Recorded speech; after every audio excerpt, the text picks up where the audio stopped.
sad, došli smo do requests and responses. U generalnom smislu, requests znači sve što server prima. Znači sve što ide ka serveru, ka aplikaciji. To su, kažem, recimo URL i kažem request URL. I on mi tu daje URL. Ili, posebno vidite ovo input.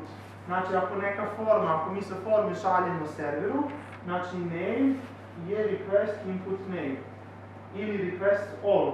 Znači kad dobijem request all, onda mogu da vidim preko var-dumpa šta sam sve dobio, koji su ulazni parametri koje je primila neka metoda.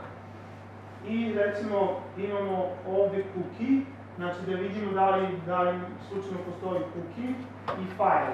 Znači ako imamo, na primjer, edit profile, pa imamo avatar, ja sad hoću da uploadujem sliku, znači ja sad mogu da vidim file, request file, koji se zove, znači name, taj u samom input polju name je foto, i ja dobijem, da kažem, putovanje file.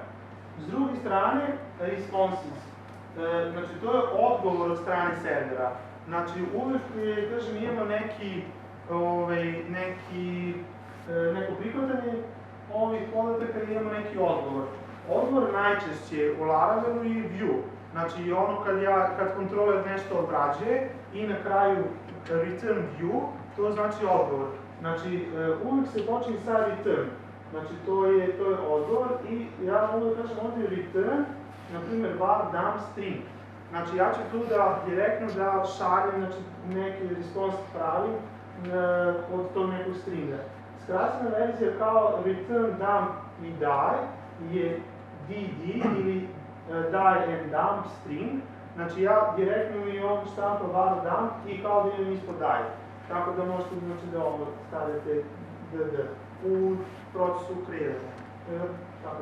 Izrade sajta. Naprimjer, dalje šta imate ovdje?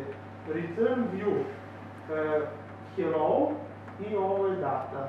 Šta to znači? Znači, mi imamo poseban folder view i unutra imamo neke fajlove koji su, znači, samo za view.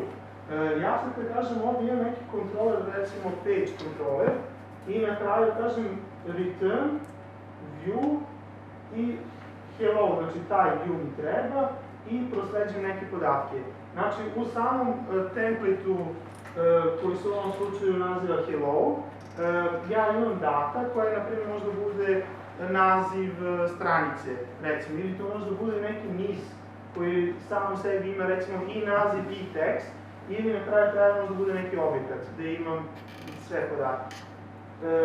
Dalje imam ovdje return JSON. Znači, ja kad šaljem, da kažem, kad primam neke podatke, obraćam podatke i šaljem, vraćam naziv JSON. To znači da ja u ovom slučaju vraćam JSON, a ne view. Dalje imamo ovdje download, što znači ukoliko neki kontroler obrađuje neke podatke, na primjer, ja ovdje hoću da generišem PDF file, na primjer, fakture neke, response u tom slučaju će biti download file. Znači, pojavit će se prozor za download i sam server, znači, generiše neki file. I na kraju imam najprostije return redirect ili redirect. Znači, na ovaj način ja vraćam redirekcijom korisnika na neku stranicu. Ja sam ovdje isto, ako sam definisao ovdje rutu, ja sam ovo kažem route homepage. Znači, return u kontroleru celom mi možemo da imamo više ovih return, to je isto da znate.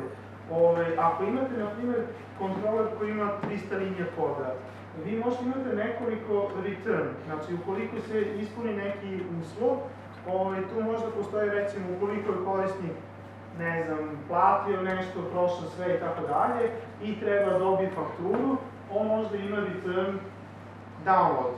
Ukoliko on nije platio, znači skript nastavlja dalje sa radom, pitamo opet nešto treće, da li mi treba neki JSON, vratimo return JSON. Iako na kraju, recimo, ništa nije odradio, stavimo return view, vratimo kao niste platili ili tako dalje.